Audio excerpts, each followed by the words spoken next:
So, over the last couple of weeks, we kind of stumbled into a sermon series, sort of by accident, prompted by the results of the elections. And we've been considering certain questions. As events unfolded around us, we asked ourselves, how do I feel? What do I think? How shall I act? And then last week, we moved to a new question: what do we know for sure? And we said we know that God has already won the battle between good and evil. It's already been engaged. It's already been won. And it's a battle, make no mistake. Good has already won. I don't want you to hear me today saying we don't see good and evil in our current situation, because what I'm going to speak of goes beyond what we're seeing now, and I don't want you to think that means I shelved all that. We're keeping our minds on that, but we have another question before us today, one that Jesus himself poses. What is truth? What is truth? Interestingly, Jesus mentions us in this gospel. It happens every once in a while that we actually enter the gospel story, and this is one of those readings. Jesus says, "Everyone on the side of truth listens to me." That's us. He is mentioning us. So what is truth? What is truth? It's an important concept to John. This is John's gospel. And I want to say, oftentimes I talk with you about this is what we think it means, but this is what it really means when we're talking about the language that we hear in our English translation, and I compare it to the ancient biblical languages. Well, it might be a relief to know that this year, what you hear is what you get. This week, what you hear is what you get. It's straightforward. There aren't layers in this language, as we so often encounter. King means king. Voice means voice. World means world. Truth means truth. And this is a concept that's very important to John. It's a major theme of John's gospel. All you have to do to know that is look at the number of times he uses the word. Matthew uses the word once, Mark twice, Luke 3 times, and John uses it 26 times. It is a core theme of John. What is truth? John is talking about truth as we modern hearers understand it. Let's distinguish a nuance as we talk about this word. He's not speaking about what is true. He's speaking about what is truth. True has to do with verifiable fact. That's not our subject. Our subject is truth. What is real? What is authentic? What is truth? Not what is true. Pilate understood this just as John does.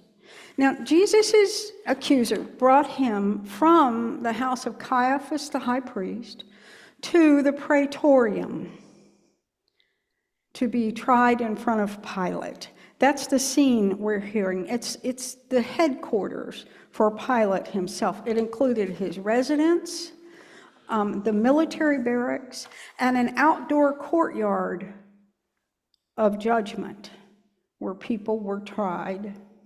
It's also called the Antonia Fortress, and it was built into the north wall of the temple complex.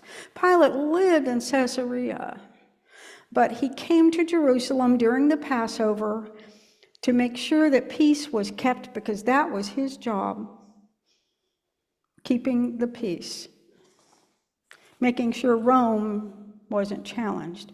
So during this conversation today, Pilate is he's having this conversation with Jesus in the courtyard of judgment, but he's walking in and out of the praetorium during this whole scene, much of which we don't hear today, to speak to the Jewish leaders, then come back and speak to Jesus, and then speak to the Jewish leaders, because the Pharisees and priests could not enter the praetorium or they would be unclean. And if they had become unclean by entering it, Numbers 9, 10, and 11 says that those who were unclean due to certain kinds of contact had to delay their celebration for a month. So they didn't want to delay their Passover, so they were staying outside. It's an interesting movement, just like what we saw last week when I said Jesus moved to the east as he engaged this battle. It's the same thing. There is a movement going on here that means something. It emphasizes a point. For Pilate and the Sanhedrin, these priests and Pharisees, there are two concepts of kingship at play here. On the one hand, for the priests and the Pharisees, their idea of king was the Messiah, the spiritual leader who some of them also thought would overthrow Rome, just as was done with Babylon, restore Israel. But nevertheless, a Messiah, a spiritual leader, king of the Jews. On the other hand, for Pilate, a king was the governor of a part of the empire who operated under the umbrella of the emperor. The emperor was ruler of all, and kings ruled under him. And no challenge to that emperor would be entertained. That was part of a king's job. Now, in this dialogue, neither side cares about the other side's concept of king. They're not trying to convert each other or argue the right in their own positions. They're working from different concepts. They both know they're working from different concepts, and they don't care. Nobody is trying to gain ground over the other ones. So when Pilate asks Jesus, "Are you the king of the Jews?" and Jesus says, "Did you hear about me from others, or do you ask this on your own?" He's referring to these two concepts of kingship. Which definition are you asking me about right now? Of course, Pilate says with great disdain, "I'm not a Jew, am I?" He's not interested. He doesn't care what the leaders of Jesus' religion think. And Jesus, he shows only disdain. By the way, same thing happened with the Jews. John 19:15 says, Pilate asked them, "Shall I crucify your king?" And the chief priests answered, "We have no king but the emperor." So both sides don't care about what we're talking about as king. They don't care that each other ascribes to a different definition of king. They are not trying to get each other to switch sides. Rather, they're just invested in their own definition of the term because they set aside their differences because both sides want to maintain the status quo. Neither of those positions is truth. Neither of those positions carries the definition of a king in reference to Jesus. He's not either. He doesn't fit their system to choose one side or the other, to be one thing or the other. Now, in today's world, the same is true. God is not a part of our cultural and political system. God exists beyond it outside of it. For one thing, Pilate is dust for many long centuries, as are all those Pharisees and priests. Jesus is eternal. Doesn't fit inside those blocks. Truth does not rule in any political landscape. It is not defined by any political landscape since the history of the world. God doesn't conform to either view, their time or ours, or in all times, God doesn't.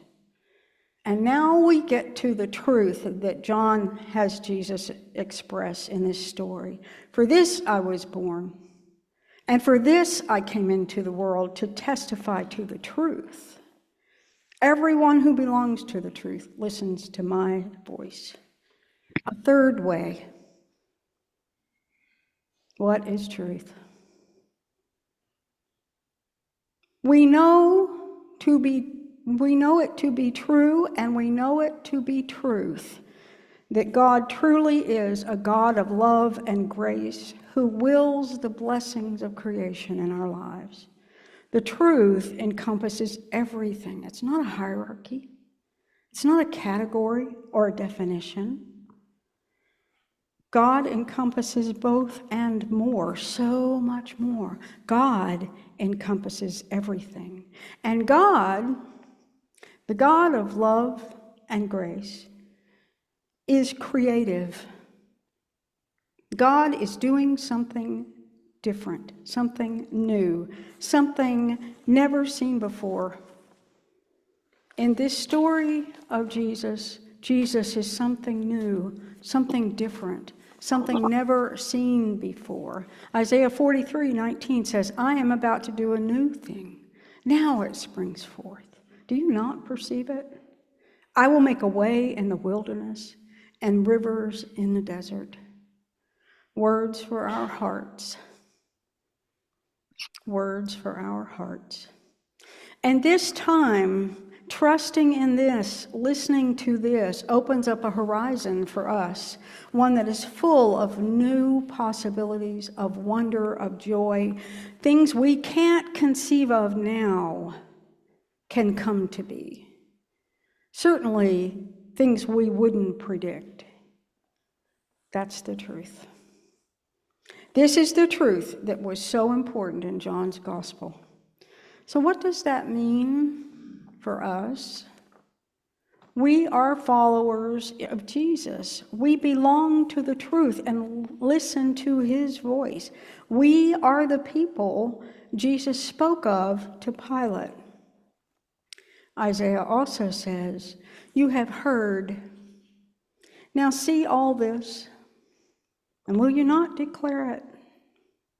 From this time forward, I will make you hear new things, hidden things that you have not known.